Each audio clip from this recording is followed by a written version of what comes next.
What if I told you about a fighter who started fighting back in 2014, who has slowly built up their skill set both on the feet and on the ground, has 16 fights in professional mixed martial arts, has won all 16 of his fights by stoppage, 8 by knockout, 8 by submission, 9 finishes within the very first round, and 4 of those wins within the UFC, a practically faultless record.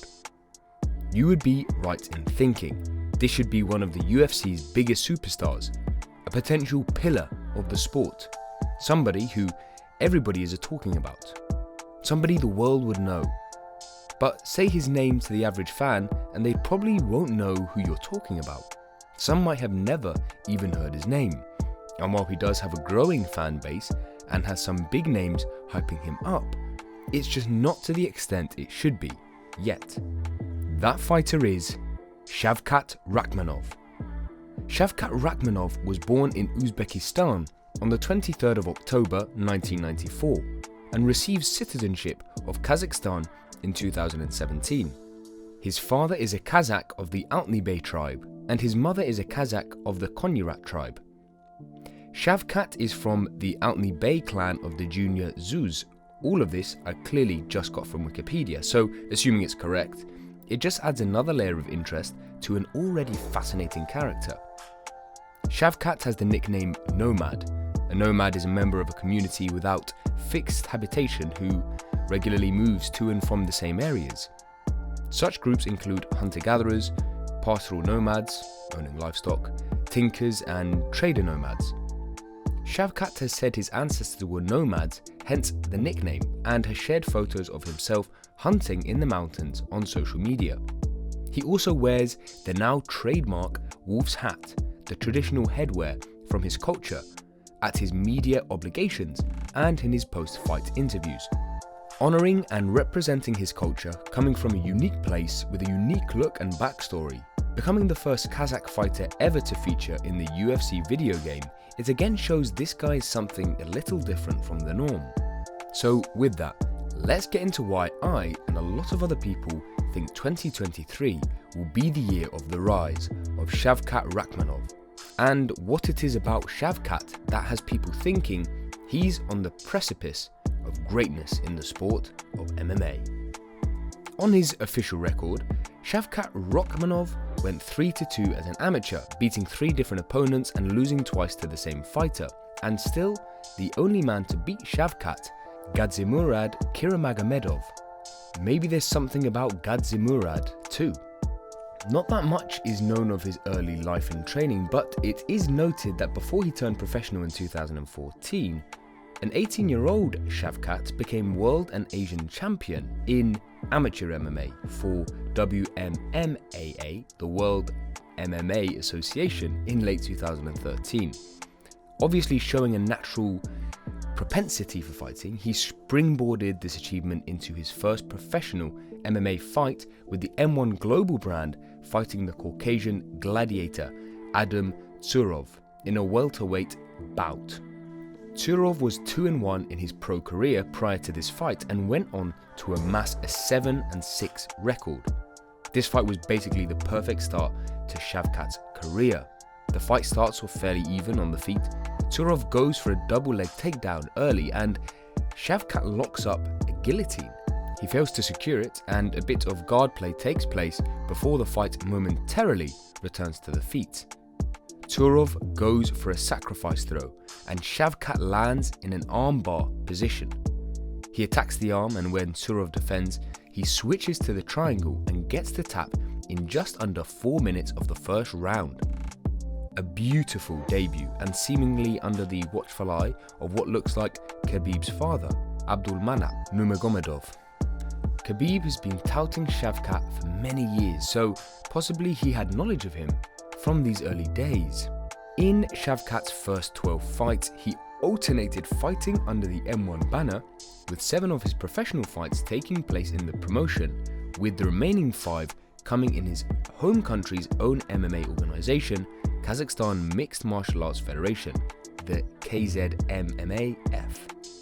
In his second and third professional fights, He TKO'd Marcus Vinicius in KZMMAF on November the 30th, 2014, a few minutes shy of the end of his first round, and 5 months later KO'd Bartosz Hulk Chirek at 2 minutes 50 seconds, also in the first round. Marcus Vinicius was an 8-8 fighter before stepping in to face Shavkat.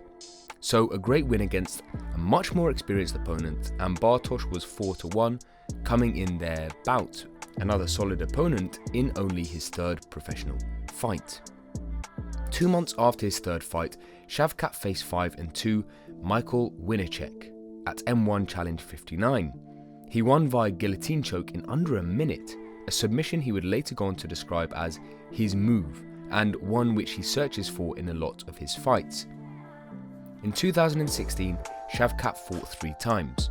The first against Adil Boranbayev at Battle of Nomads 7, winning via rear naked choke seconds before the first round bell. Then, at M1 Challenge 67, he enters the second round for the first time in his professional career, finishing Marcelo Brito with a thunderous body shot at 1 minute 37 seconds of round number 2. Before another win 2 months later at Battle of Nomads 9, defeating young John Park via rear naked choke as he did in the first fight that year. Shavkat's Samba and Jiu-Jitsu skills are becoming the cornerstone of his game, and his willingness to go to the ground in turn opens up his impressive and unorthodox striking. Shavkat has been awarded the Master of the Sport title in both Combat Sambo and in MMA. In a little under 2 years, Shavkat amassed an impressive 7-0 record, with all finishes in a variety of fashions, with all but one coming in the first round. Also, I think it's worth pointing out, up to this point and throughout his entire career to date, including his amateur record, Shavkat Rakhmonov has never fought anybody without losing record, and only 2 had a 500 record, meaning equal wins and losses out of his 16 opponents. Sometimes some of these early wins in lesser known organisations can be disregarded as squash matches or gimme fights, like what some people say about Khabib and Islam, for example. While a winning record doesn't automatically mean a tough fight, especially in the early stages of a fighter's career, I think it does show that Shavkat hasn't had the easiest of opponents, and thus makes what he is doing at this time and beyond that much more impressive. Now, Shavkat didn't fight at all in 2017.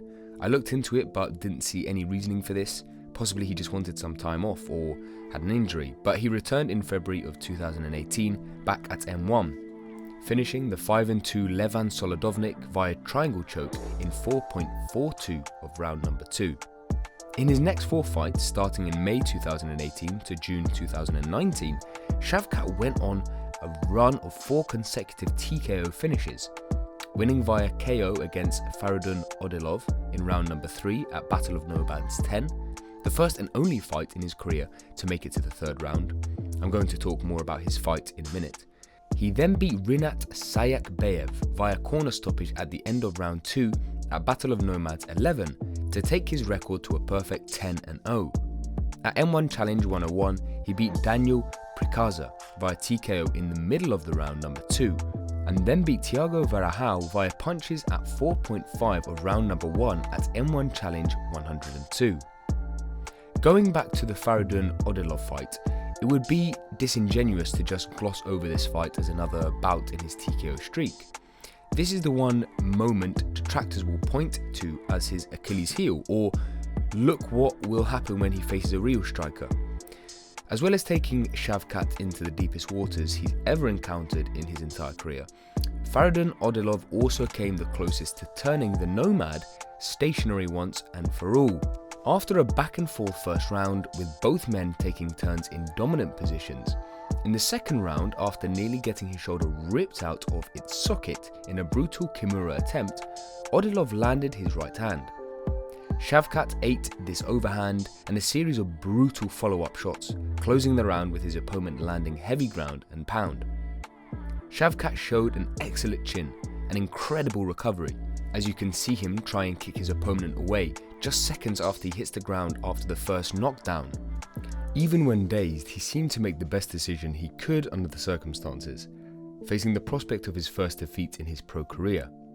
Shavkat stormed into the third round, and after another close round he landed a beautiful takedown, throw with Odilov's arm pinned, forcing his head to hit the mat hard. With 2 minutes left until the final bell, he lands some brutal ground shots of his own and closes the fight out, turning a moment that could have caused his light to fade into a triumphant victory and a testament to his fortitude, character and in-cage abilities. Now 12-0 with 12 finishes, Shavkat's star was starting to burn bright, and with that came the call-up from the big leagues.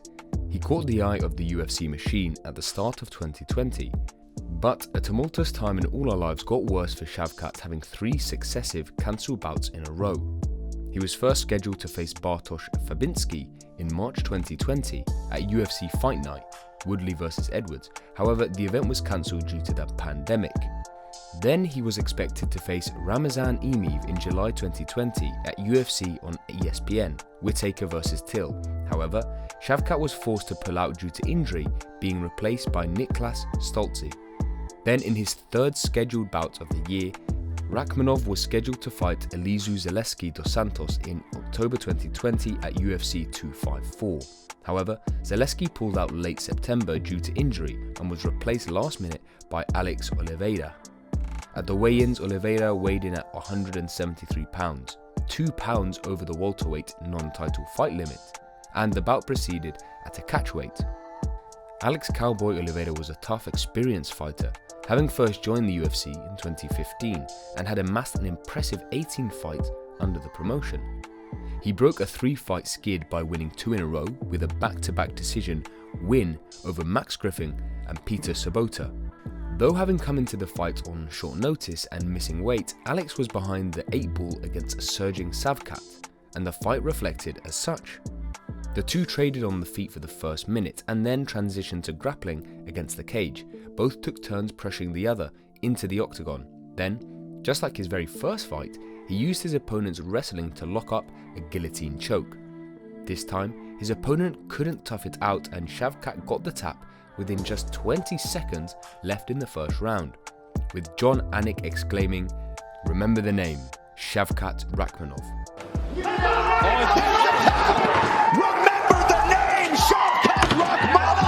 Despite comparisons to Kazmat Shivmay's run around this time, alluding to the fact that this Shavkat performance wasn't as impressive, I feel this was a great win over a solid opponent. He got submission finish in the first round and kept his streak alive to 13 wins and 13 finishes. Next, he faced a veteran in Tractor, that's a great nickname, Michael Prazeres, at UFC Fight Night, Gain vs Volkov. Fighting in the UFC from 2013, Prazeres was 8-1 in his last 9 before facing Shavkat, with his sole loss a decision in his last fight. Now, this fight looks a bit like a carnival-style mismatch, with Michael looking about 4 foot tall next to Shavkat. They trade on the feet with Shavkat getting the better. I feel this is one of his most standout performances. His striking is super crisp, he shows his spinning attacks and kicks, and he basically big brothers the older Prazeres in a lot of the exchanges, pushing and striking at will. Michael toughs it out into the second round, but Shavkat's ground and pound, unorthodox striking and complete ground skills were too much, and he submits the veteran fighter at 2 minutes 10 seconds into the second round via rear naked choke. Now sitting at 14-0 with 14 finishes, the next fight would be monumental in how he would progress. A devastating loss via a flash KO could render him, as it could have been in the casual's eyes, somebody who just beat no names but couldn't step up. A boring split decision, yeah, he's good, but not that good. Let's slow the roll on this guy. He's not Khabib. He's not Khamzat. Who cares? What Shavkat did next would set him up for the future, good or bad, and on the biggest stage of his career, boy did he deliver. At UFC Fight Night, Hermansson vs Strickland, Shavkat faced Guyanese fighter Carlston Harris. Harris, who was 9-1 in his last 10 before this fight, was coming on in the division and was looking to make a splash himself. After a back and forth first round of striking, with exactly 1 minute left on the clock, Shavkat threw another spinning hook kick, this time connecting clean on the temple and sitting Harris down. After some nasty ground and pound, Shavkat landed with one that turned the lights out, and that was that. Again, when the spotlight was continuing to brighten, Shavkat continues to rise to the occasion, not just winning but finishing, not just contending but dominating. Winning performance of the night for the first time, he wasn't just that guy anymore, he was becoming that guy. In June of 2022, Shavkat was booked to fight UFC veteran and definition of a tough out, Neil Magny, at UFC Fight Night Rodriguez vs Lemos. If you watch the UFC, you know who Neil Magny is, with wins over fighters like Hector Lombard, Carlos Condit, Kevin Gastelum, Li Jingliang and Robbie Lawler. He is an extremely durable and experienced fighter, big for the weight class at 6'3" and an 80-inch reach, and known for his ridiculous gas tank. This is definitely the step up that Shavkat needed a win over. Magny would give him the name on his resume that would make people take notice. The fight lasted in 2 rounds, with Shavkat dominating in the first round on the ground after catching an early kick from Magny. Round 2 was the same as the first, with the fight reaching the ground after a caught kick, and Shavkat sliced through Magny's defense and secured another guillotine choke submission on his record. Another guillotine, another finish, another dominant victory over his toughest opponent to date. Over the past year, Shavkat has started to get more notoriety and more hype as he continues his impressive run, with more and more videos and comments roll in about him and his fights. Notable media members like Luke Thomas have been breaking down his style and his fighting attributes and tendencies, and consensus world's greatest fighter and MMA personality, Chael Sonnen, producing videos talking about what's next for him and where he fits inside the welterweight picture, alongside Kevin Lee. The legendary Joe Rogan brought him up on his podcast to MMA icon BJ Penn, saying, Shavkat Rakhmonov. Okay, I've been paying a lot of attention to his fights lately. Google some of his, if you can see some of his highlights. He's got like a karate style. Okay, I remember seeing this Beautiful Mongolian kicks, man. with the hat, the Khabib hat. You know, you think of a guy like that, you think of a wrestler, but this guy, although he is absolutely a good grappler, his kicks are fucking insane. He can wrestle too, but he's, as a striker, is where he really shines. He throws nasty kicks to the body. Just a really good striker, tough as fuck, and undefeated. And former fighter and UFC presenter and commentator Laura Sanko gave her own unique stamp of approval. Shavkat Rakhmonov, that man gives me chills. I've never interviewed him, I've never spoken to him, but I can see the goosebumps. I feel like I would get nervous. But you want to. But I want to. He's 16-0. He has a 100% finish rate. I mean, it's Hamzat Shavkat. Not the worst endorsement of a fight I've seen. Shavkat was scheduled to fight Jeff Neal on January the 14th of this year at UFC Vegas 67. Jeff and Shavkat have been going back and forth on social media during the build-up to their fight, so it was an anticipated contest by many, with the number 8 and number 10 ranked welterweights respectively set to settle their differences. Unfortunately, Neal had to pull out due to injury, so the pair have been rescheduled to fight at UFC 285 in March. Could this be a blessing in disguise, giving a bigger platform for the bout and potentially more at stake in terms of fight placement on the card? We'll have to wait and see. With a perfect record of 16-0 with 16 finishes, a perfectly equal distribution of 8 submissions and 8 knockouts in those 16 wins, starting to approach the top 5 in terms of opponents, potential matchups, and in expectation, Shavkat is on the precipice of superstardom. Known as Nomad, a person without a fixed location or position, it mightn't be too long before Shavkat Rakhmonov finds himself firmly located at the very top of the UFC's welterweight rankings. The nomadic champion who may move around to conquer new lands in the coming years. Will 2023 be the year of the rise of Shavkat? We will have to wait and see, but don't be surprised if you start seeing a lot more of Shavkat Rakhmonov.